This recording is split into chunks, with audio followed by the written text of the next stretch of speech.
So last classes లో reversible process irreversible process గురించి discuss చేసుకున్నాం. సో ఈ రివర్సిబుల్ ప్రాసెస్ ని బేస్ చేసుకుని మనం కార్నాట్స్ ఇంజిన్ ని డిజైన్ చేస్తాం. సో రివర్సిబుల్ ప్రాసెస్ ని బేస్ చేసుకుని కార్నాట్స్ ఇంజిన్ కి దానికి సంబంధించిన డెఫినేషన్ ఒకసారి అబ్జర్వ్ చేసినట్టయితే a reversible heat engine operating between two different temperatures, అంటే టూ డిఫరెంట్ టెంపరేచర్స్ మధ్యలో ఆపరేషన్ జరుగుతూ అదంతా రివర్సిబుల్ ప్రాసెస్ జరుగుతుంది అనమాట. అంటే ఎక్కడి నుంచి అయితే ఇనిషియల్ కండిషన్ స్టార్ట్ అవుతుందో తిరిగి మళ్ళీ అదే కండిషన్స్ కి చేరుకోవడం. బట్ కానీ లాస్ట్ ఆల్రెడీ చెప్పుకున్నాం, రివర్సిబుల్ ప్రాసెస్ అంటే ఇంటర్మీడియట్ స్టేజ్ సేమ్ గా ఉండాలి, అట్ ద సేమ్ టైం మనకి రివర్స్ డైరెక్షన్ లో జరగాలి. అంటే first forward direction positive sign లో తీసుకుంటే మనకి రివర్స్ డైరెక్షన్ మనకి నెగిటివ్ సైన్ లో జరుగుతుందని అర్థం. అంటే ఏదైనా సరే ఇనిషియల్ కండిషన్స్ కి వచ్చి చేరుకోవాలి, ఇంటర్మీడియట్ స్టేజ్ సేమ్ మెయింటైన్ చేస్తూ ఎట్ ద సేమ్ టైం మళ్ళీ ఇనిషియల్ స్టేజ్ కి వచ్చి చేరుకుంటే దాన్ని రివర్స్ ప్రాసెస్ అని చెప్పుకున్నాం.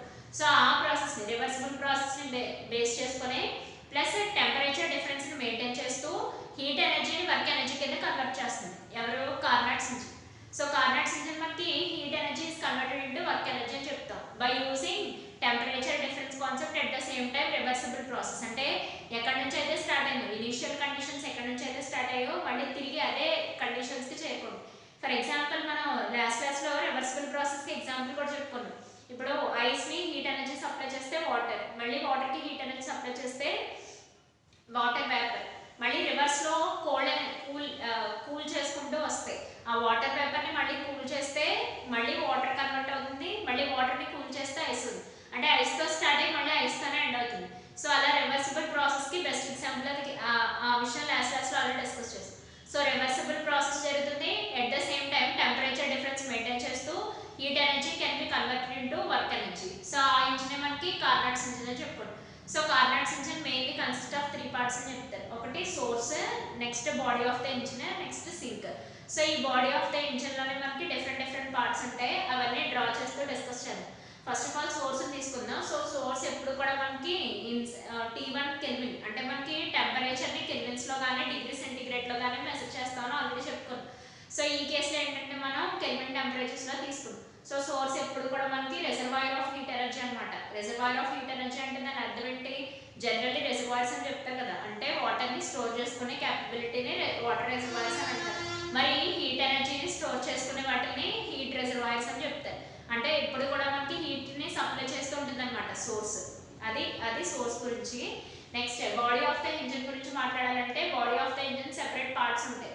అందులో బ్యారెల్ అని, ఇన్సులేటింగ్ స్టాండ్స్ అని, కండక్టింగ్ బాటమ్స్ అని, at the same time ideal so వాటిలోనే ఐడియల్ గ్యాస్ తీసుకుంటాం, at the same time piston కూడా తీసుకుంటాం. సో అదంతా మనకి బాడీ ఆఫ్ ద ఇంజిన్ లోకి వస్తుంది పార్ట్స్ లో. నెక్స్ట్ సింక్ తీసుకోవాలి. సో సింక్ ఏంటంటే ఇప్పుడు మనకి లోయర్ టెంపరేచర్ దగ్గర మెయింటైన్ అవుతుంది, అది T2 కెల్విన్ అని తీసుకుంటాం. సో హై టెంపరేచర్స్ ఏమో T1 కెల్విన్, లో టెంపరేచర్స్ T2 కెల్విన్. ఇది ఎంత హీట్ అయినా సరే రిజెక్ట్ చేసేస్తుంది అనమాట, amount of heat energy reject చేసేస్తుంది, ఓన్లీ కూల్ టెంపరేచర్ ని మెయింటైన్ చేస్తుంటుంది అనమాట. హై టెంపరేచర్స్ అంటే సోర్స్, లో టెంపరేచర్స్ అంటే మనకి అక్కడ సింక్. ఇన్ బిట్వీన్ మనం ఇక్కడ బాడీ ఆఫ్ ద ఇంజిన్ లేదా ఇన్సులేటింగ్ స్టాండ్స్ ని యూజ్ చేసుకుంటాం. సో ఇదేంటంటే మనం ఇప్పుడు ఒక డయాగ్రామ్ ని డ్రా చేసుకుంటే దాన్ని బట్టి మనం ఈజీగా డిస్కస్ చేసుకోవచ్చు. సో ఇక్కడ సోర్స్ ని కార్నాట్స్ ఇంజిన్ డయాగ్రామ్ చూద్దాం ఒకసారి. So Carnot's engine diagram at the same time మనం పీవీ గ్రాఫ్ కూడా డ్రా చేసుకోవాలి. సో కార్నాట్స్ ఇంజిన్ డయాగ్రామ్ తీసుకున్నట్టయితే వెరీ సింపుల్. సో ఇంజిన్ ఏదైనా సరే హీట్ ఎనర్జీని వర్క్ ఎనర్జీ కింద కన్వర్ట్ చేస్తుంది, కానీ ఇది ఏంటంటే based on temperature difference maintain చేస్తుంది, ఎట్ ద సేమ్ టైం మనకి రివర్సిబుల్ ప్రాసెస్ అయి ఉంటుంది. అంటే ఎక్కడితో స్టార్ట్ చేసిందో ఇనిషియల్ కండిషన్స్ కి మళ్ళీ ఈ రివర్స్ డైరెక్షన్ లో చేరుకుంటుంది అనమాట. ఎక్కడ నుంచి స్టార్ట్ అయిందో మళ్ళీ అక్కడికే వచ్చి ఎండ్ అవుతుంది. సో ఇప్పుడు మనం తీసుకున్నట్టయితే ఫస్ట్ సోర్స్ డ్రా చేద్దాం. సో సోర్స్ డ్రా చేసుకుందాం. సో సోర్స్ ఇది మనకి T1 కెల్విన్ టెంపరేచర్ దగ్గర మెయింటైన్ అవుతుంది. సో T1 కెల్విన్ టెంపరేచర్ దగ్గర మెయింటైన్ అవుతుంది. ఇది మనకి హై టెంపరేచర్స్ మెయింటైన్ చేస్తుంది, రిజర్వాయర్ ఆఫ్ హీట్ ఎనర్జీ అని చెప్తాం. అంటే హీట్ ఎనర్జీని ఎంత కావాలంటే అంత స్టోర్ చేసుకుంటుంది, అవసరమైనప్పుడు బయటకు ఇస్తుంది. సో ఇక్కడ మనం సోర్స్ తీసుకున్నాం, అట్ ద సేమ్ టైం ఈ అప్పర్ పార్ట్ మనకి కండక్టింగ్ నేచర్ లో పెట్టుకుంటాం. అంటే హీట్ ఎనర్జీ సప్లై బాగుంటుంది అనమాట, హీట్ ని సప్లై ఇస్తుంది. ఓకే, అది మనకి సోర్స్. నెక్స్ట్ తీసుకున్నట్టయితే ఇన్సులేటింగ్ స్టాండ్ తీసుకోవాలి. సో ఇది మనకి ఇన్సులేటింగ్ స్టాండ్. సో ఇది మనకి ఇన్సులేటింగ్ స్టాండ్ అనమాట. సో ఇది మనకి ఇన్సులేటింగ్ స్టాండ్ అంటే హీట్ ఎనర్జీ లాస్ అవ్వకుండా ఉండడం కోసం ఇన్సులేటింగ్ ఇన్సులేటింగ్ స్టాండ్ అంటే హీట్ ఎనర్జీ ఇంకా సరౌండింగ్స్ కి వెళ్లకుండా ప్రివెంట్ చేస్తుంది అనమాట ఇన్సులేటింగ్ స్టాండ్. నెక్స్ట్ ఇక్కడ మనం సింక్ తీసుకోవాలి. సో ఈ సింక్ మనకి T1 డిగ్రీ సెంటీగ్రేడ్ దగ్గర మెయింటైన్ అవుతుంది. సో ఇది T2 కెల్విన్ దగ్గర మెయింటైన్ అవుతుంది. సో సింక్ అంటే amount of heat energy reject చేసి ఓన్లీ కూల్ ఎనర్జీస్ మాత్రమే అలౌ చేస్తుంది. సో హై టెంపరేచర్స్ రిజెక్టర్ లో టెంపరేచర్స్ దగ్గర మెయింటైన్ అవుతూ ఉంటుంది అనమాట. T2 కెల్విన్ డిగ్రీ సెంటీగ్రేడ్ అది సింక్ అంటే. ఇప్పుడు మరి బ్యారెల్ గురించి చెప్పుకోవాలి కదా. ఆ బ్యారెల్ ఏమో చెప్తున్నాడు, బాటమ్ పార్ట్ కండక్టింగ్ పార్ట్ అంట. ఇది బ్యారెల్ ఇలా డ్రా చేసుకుంటున్నాం. సో ఇక్కడ బాటమ్ పార్ట్ కండక్టింగ్ పార్ట్ వాడు క్లియర్ గా చెప్పాడు బ్యారెల్ గురించి. బ్యారెల్ గురించి ఏమని చెప్పాడు, బాటమ్ పార్ట్ కండక్టింగ్ పార్ట్ అని చెప్పాడు. సో ఈ బాటమ్ పార్ట్ మనకి కండక్టింగ్ పార్ట్ అన్నమాట. ఓకే, ఈ సైడ్ వాల్స్ ఈ వాల్స్ ఉన్నాయి కదా, అవి ఖచ్చితంగా ఇన్సులేటింగ్ చేయమంటాడు. సో ఈ సైడ్ వాల్స్ మనకి ఇన్సులేటింగ్ వాల్స్ అని చెప్తున్నాడు. ఇంకేం చెప్పాడు, ఈ మిడిల్ లో ఇక్కడ ఐడియల్ గ్యాస్ తీసుకోమంటాడు. ఇది మనకి ఐడియల్ గ్యాస్. సో ఇక్కడ మనం ఐడియల్ గ్యాస్ ని కన్సిడరేషన్ లో తీసుకోమంటాడు. ఇంకేం మాట్లాడాడు, పిస్టన్ గురించి మాట్లాడాడు అవునా. సో ఇది మనకి ఇన్సులేటింగ్ పిస్టనే, బట్ కానీ ఫ్రిక్షన్ లెస్ పిస్టన్ అన్నమాట. సో ఇక్కడ మనం మూవ్ చేస్తున్నప్పుడు ఫ్రిక్షన్ లాసెస్ ఏముంటుంది. సో ఇది మనకి friction less piston, friction less piston. So ఇదంతా మనకి బ్యారెల్ అరేంజ్మెంట్. సో ఇప్పుడు మనం డిస్కస్ చేసిన ఈ 3 పార్ట్స్ కూడా డయాగ్రామ్ లో డ్రా చేస్తాం. ఒకటి సోర్స్, దాని అప్పర్ పార్ట్స్ వచ్చి కండక్టింగ్ గా ఉంటాయి. దీని అప్పర్ పార్ట్ కూడా కండక్టింగ్ అంటే లో టెంపరేచర్స్ ని అలౌ చేస్తుంది. సో దీని అప్పర్ పార్ట్ కూడా మనకి కండక్టింగ్, కాకపోతే ఈ సోర్స్ కండక్టింగ్ ఏమో హీట్ ఎనర్జీకి, సింక్ కండక్టింగ్ ఏమో కూల్ ఎనర్జీ అంటే కోల్డ్ లో టెంపరేచర్స్ కి. సో ఇక్కడ సోర్స్ ఏమో మనం హై టెంపరేచర్స్ దగ్గర మెయింటైన్ చేస్తే, సో సింక్ మనకి లో టెంపరేచర్స్ దగ్గర మెయింటైన్ అవుతుంది. సో ఇక్కడ ఇది మనం ఇన్సులేటింగ్ స్టాండ్ ప్లేస్ చేస్తాం. ఇక్కడ వచ్చేసి మనం బ్యారెల్ అరేంజ్మెంట్ అన్నమాట. సో ఇది సోర్స్ సాటిస్ఫై అయింది. నెక్స్ట్ బ్యారెల్, తర్వాత సింక్. సో ఇదంతా మనం కార్నాట్ సింక్ డయాగ్రామ్ చూసాం. సో ఇప్పుడు అది పీవీ గ్రాఫ్ ని ఎక్స్ప్లెయిన్ చేసుకుంటూ రివర్సిబుల్ ప్రాసెస్ ఎందుకైంది, అసలు ఏ ప్రాసెస్ లో ఏ రకంగా జరుగుతుంది అనే విషయాన్ని డిస్కస్ చేసుకోవచ్చు. So source, barrel, insulating stand, sink. So ఇవన్నీ మనకి కార్నాట్ ఇంజిన్ కి పార్ట్స్ అంటారు. Okay, so Carnot engine that a engine that converts heat energy into work energy by maintaining temperature difference by using reversible process. అంటే temperature difference ని maintain చేస్తూ reversible process ని use చేసుకుంటూ work heat ఎనర్జీని work energy అంటే Q ని W work కింద convert చేస్తుంది అన్నమాట. థర్మోడైనమిక్స్ అంటే అదే కదా చాప్టర్ అంటే. సో కార్నాట్ ఇంజిన్ కి సంబంధించిన డయాగ్రామ్స్. నెక్స్ట్ ఇప్పుడు గ్రాఫ్ ని ఎక్స్ప్లెయిన్ చేద్దాం. సో ఆ గ్రాఫ్ ఎక్స్ప్లెయిన్ చేస్తే దాని నుంచి వర్క్ డన్ ఎలా క్యాలిక్యులేట్ చేయొచ్చు, వాటి నుంచి ఎఫిషియన్సీస్ ఎలా క్యాలిక్యులేట్ చేయొచ్చో డిస్కస్ చేస్తాం.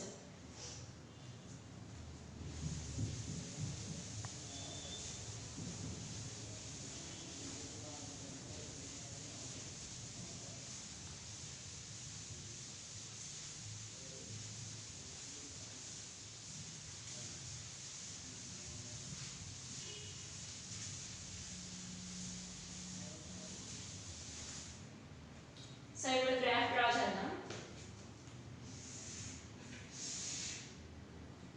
సో y యాక్సిస్ మీద మనం ప్రెజర్ ని కన్సిడరేషన్, x యాక్సిస్ మీద volume consideration. So x axis మీద వాల్యూమ్ కన్సిడరేషన్, y యాక్సిస్ మీద ప్రెజర్ కన్సిడరేషన్ లో తీసుకుందాం. సో అది రివర్సిబుల్ ప్రాసెస్ అనేది ఈ గ్రాఫ్ లో చాలా క్లారిటీగా తెలుస్తుంది. ఫస్ట్ ఇక్కడ ఏ అనే పాయింట్ కన్సిడరేషన్ లో తీసుకుంటే, ఈ ఏ అనే పాయింట్ దగ్గర pressure P1, volume V1 maintain అవుతుంది, కానీ ఇక్కడ టెంపరేచర్ T1 మెయింటైన్ అవుతుంది. ఎప్పుడు ఈ ప్రాసెస్ అంతా జరిగేది, డ్యూరింగ్ ఐసోథర్మల్ ఎక్స్పాన్షన్. అంటే మీరు ఆ టైంలో బ్యారెల్ ని తీసుకొచ్చి ఫస్ట్ కేసులో ఏం చేస్తారు, కేస్ 1 ఫస్ట్ కేసులో అంటే 4 కేసెస్ లో డిస్కస్ చేస్తాం. 4 కేసెస్ 4 పాయింట్స్ కింద డిస్కస్ చేయాలి. నేను మాట్లాడుతుంది ఇప్పుడు ఫస్ట్ పాయింట్ గురించి. సో ఈ ఫస్ట్ పాయింట్ లో ఏం జరుగుతుందంటే, ఇది మనకి సెకండ్ పాయింట్. సో ఒకసారి ఇలా డ్రా చేద్దాం క్లియర్గా. సో ఇది మనకి సెకండ్ పాయింట్. సో ఇలా డిక్రీజ్ అవుతుంది. ఇది పాయింట్ బి కింద మార్క్ చేయొచ్చు. ఇక్కడ pressure P2, volume V2, but కానీ టెంపరేచర్ T1 మెయింటైన్ అవుతుంది. ఓకే, సో ఇప్పుడు ఏం జరుగుతుందంటే డిక్రీజ్ జరుగుతుంది. మళ్ళీ ఇలా ఇక్కడ C అనే పాయింట్ ని మార్క్ చేస్తాం. ఇక్కడ pressure P3, volume V3, but కానీ టెంపరేచర్ T2 కి చేంజ్ అయిపోతుంది. టెంపరేచర్ T2 కి చేంజ్ అవుతుంది. నెక్స్ట్ మళ్ళీ డ్రా చేద్దాం. ఇక్కడ D. సో ఇక్కడ D అన్న పాయింట్ ని మార్క్ చేస్తున్నాను. సో ఈ D అన్న పాయింట్ దగ్గర మనకి pressure P4 volume V4 but కానీ T2 డిగ్రీస్ నుంచి T1 డిగ్రీస్ కి టెంపరేచర్ చేంజ్ అవుతుంది. సో ఇక్కడ ఇది T1 to T2 change but కానీ ఇక్కడ T2 టు T1 చేంజ్ అవుతుంది. సార్ క్లారిటీగా ఎక్స్ప్లెయిన్ చేస్తున్నాను చూడండి.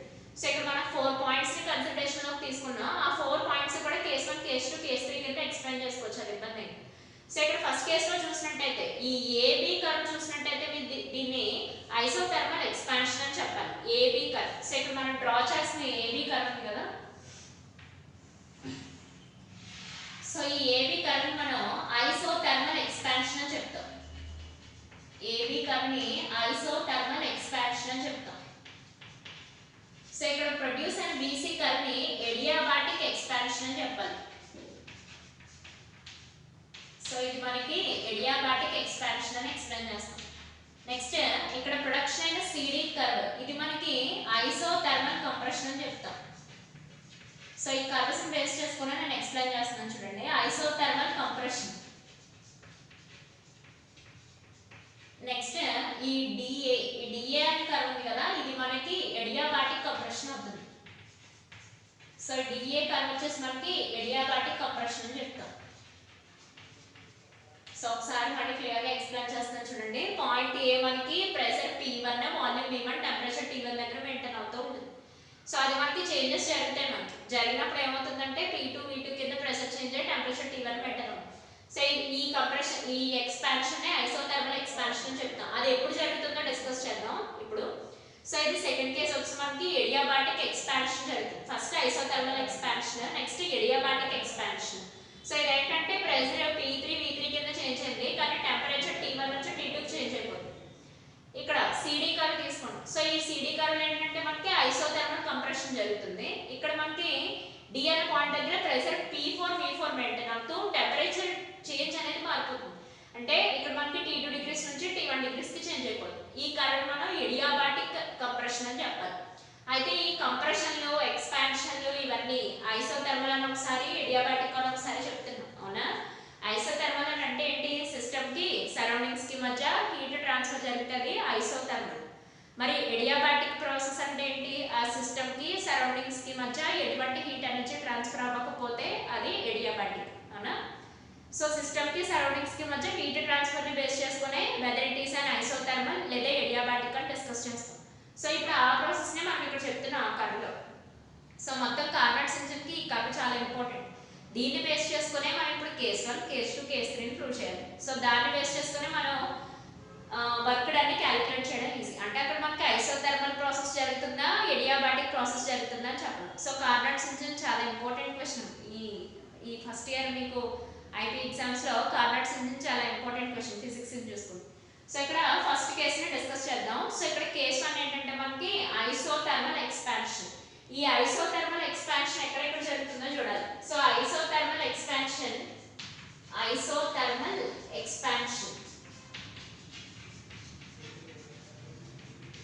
సో ఈ ఐసోథర్మల్ ఎక్స్పాన్షన్ ఎప్పుడు జరుగుతుందంటే మనం బ్యారెల్ ని తీసుకెళ్లి సోర్స్ మీద ప్లేస్ చేస్తాం. సో ఇప్పుడు మనం ఇది మనకి సోర్స్, అవునా? సో ఈ సోర్స్ T1 కెల్విన్ దగ్గర T1 కెల్విన్ టెంపరేచర్ దగ్గర మెయింటైన్ అవుతుంది. సో ఈ సోర్స్ మీద మనం బ్యారెల్ ని ప్లేస్ చేసినప్పుడు ఐసోథర్మల్ ఎక్స్పాన్షన్ అనేది జరుగుతుంది. సో ఇప్పుడు మనం సోర్స్ మీద బ్యారెల్ ని ప్లేస్ చేసాం.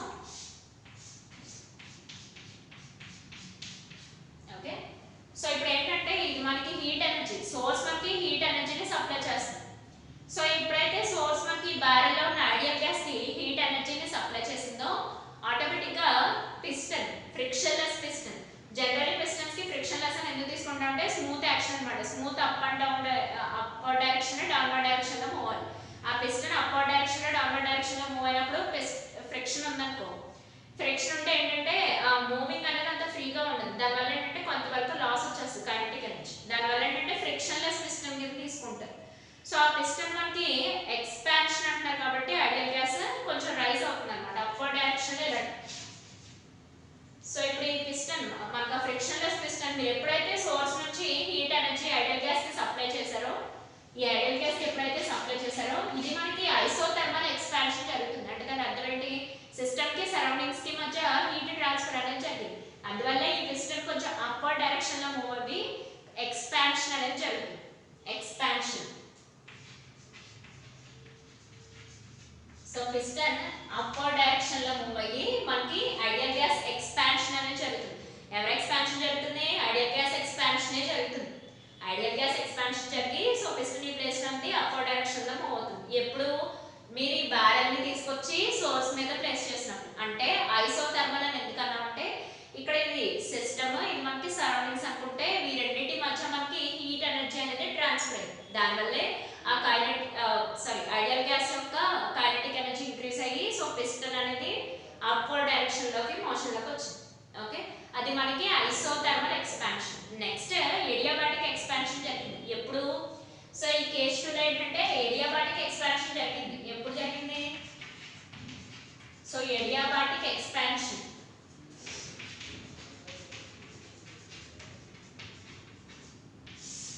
సో ఈ కేసులో కూడా పిస్టన్ మనకి అప్వర్డ్ డైరెక్షన్ లోనే మూవ్ అవ్వి ఐడియల్ గ్యాస్ కి హీట్ ఎనర్జీ ఉంటుంది. బట్ కానీ ఈ కేసులో ఏం చేస్తామంటే సోర్స్ మీద కాకుండా బ్యారెల్ ని ఇది బ్యారెల్ కదా మనకి బ్యారెల్ అరేంజ్మెంట్.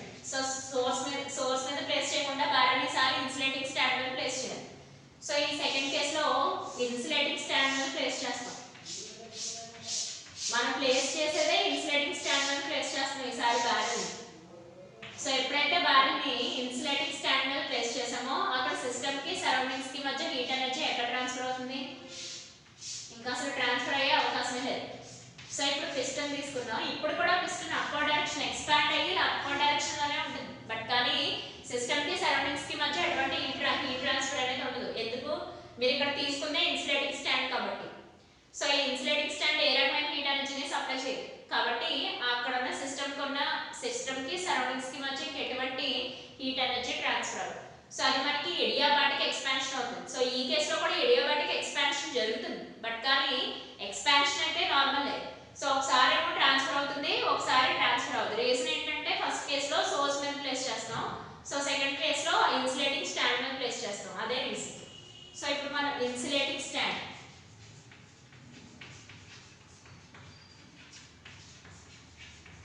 సో ఏదైనా సరే మీరు హీట్ ఎనర్జీని సప్లై ఇస్తే ఐడియల్ గ్యాస్ కి హీట్ ఎనర్జీ సప్లై ఇస్తే గ్యాస్ మాలిక్యూల్స్ యొక్క కైనెటిక్ ఎనర్జీ ఇంక్రీజ్ అవుతుంది.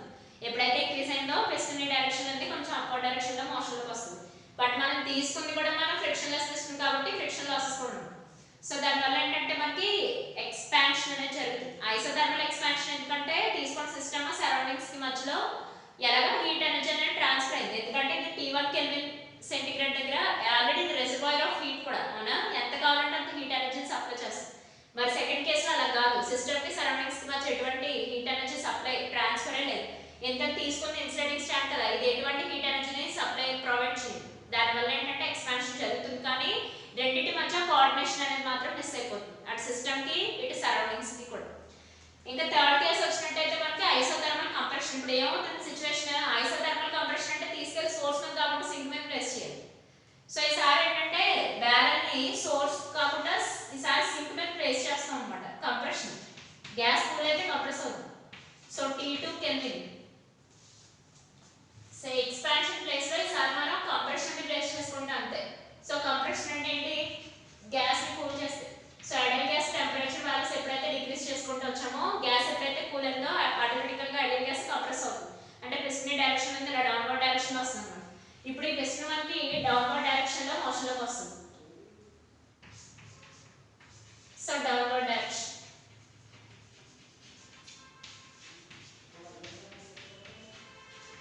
సో ఇది మనకి డౌన్వర్డ్ డైరెక్షన్ లో వస్తుంది. అంటే గ్యాస్ కంప్రెస్ అవుతూ వస్తుంది అన్నమాట. ఎప్పుడు మన సింక్ మీద ప్లేస్ చేస్తాం.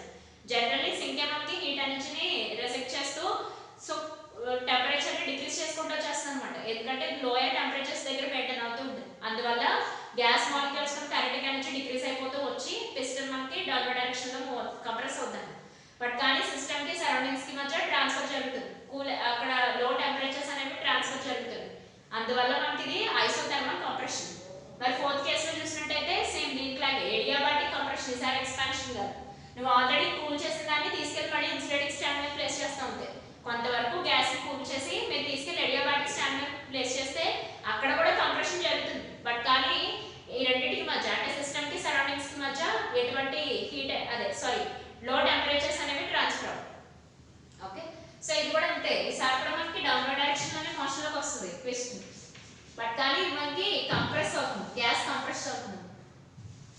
సో ఈ కేసులో మనకి కంప్రెషన్.